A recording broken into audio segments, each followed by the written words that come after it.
கரூர் மாவட்டத்தில் முதலமைச்சர் மு.க.ஸ்டாலின் பிறந்தநாளை முன்னிட்டு கரூர் மாநகராட்சியில் உள்ள கோடங்கிப்பட்டி பகுதியில் பொதுமக்களுக்கு நலத்திட்ட உதவிகளை முன்னாள் அமைச்சர் செந்தில் பாலாஜி வழங்கினார்.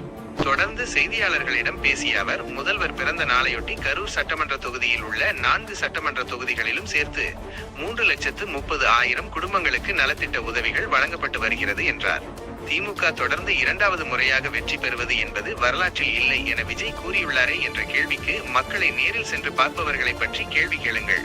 எல்லா கட்சிகளுக்கும் தங்கள் இருப்பை காட்டுவதற்காக திமுகவை எதிர்த்து கருத்து சொல்லி வருகிறது. திமுகவிற்கு எதிர்ப்பு செய்தால்தான் தங்கள் கட்சியின் இருப்பை காட்ட முடியும் என பேசி வருகிறார்கள் என்று தவைகவை அட்டாக் செய்தார் செந்தில் பாலாஜி.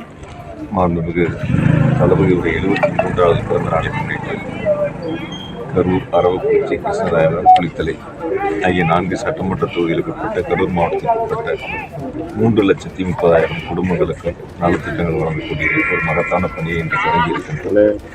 ஒவ்வொரு இல்லந்தோறும் சென்று முதலமைச்சருடைய பிறந்த நாளையொட்டி எங்களுடைய கழக நிர்வாகிகள் அந்தந்த குடும்பங்களுக்கு நலத்திட்டங்களை வழங்கக்கூடிய பணிகள் என்பது ஒரு வார காலத்திற்குள் மிக சிறப்பாக நிறைவு செய்ய இருக்கின்றோம். இந்த திமுக 2வது தடவை வெற்றி பெறாதுன்னு சொல்லி விஜய் சொல்ற வரலாறு கிடையாது அப்படிங்கிற மாதிரி மக்களை பார்க்குறவங்களை பற்றி பேசிட்டு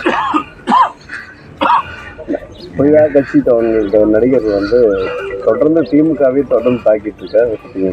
எல்லா கட்சிகளுக்கும் திமுகவை பற்றி கருத்துக்கள் சொன்னால் தானே அவங்களுடைய இருப்பை காட்ட முடியும்.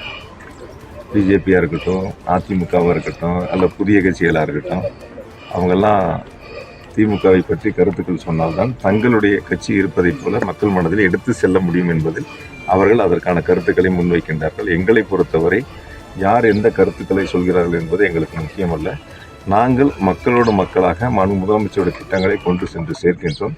தமிழ்நாடு முழுவதும், குறிப்பாக என்னுடைய கரூர் மாவட்டத்தில் 1111 வாக்குச்சாவடிகளிலும் வெல்லும் தமிழ் பெண்கள் ஸ்டாலின் மகளிர் படை வீடு வாரியாக சென்று அரசனுடைய திட்டங்களை எடுக்கக்கூடிய, அங்கே வீட்டில் இருக்கக்கூடிய தாய்மார்கள், பெரியவர்கள், இளைஞர்கள் அனைவரிடத்திலும் சொல்லி வரக்கூடிய தேர்தல் களத்தில் முதலமைச்சர்களுக்கு ஆதரவாக இருக்க வேண்டும் என்ற கருத்துக்களை, தேர்தல் பிரச்சாரத்தை முன்னெடுத்து வருகின்றார்கள்.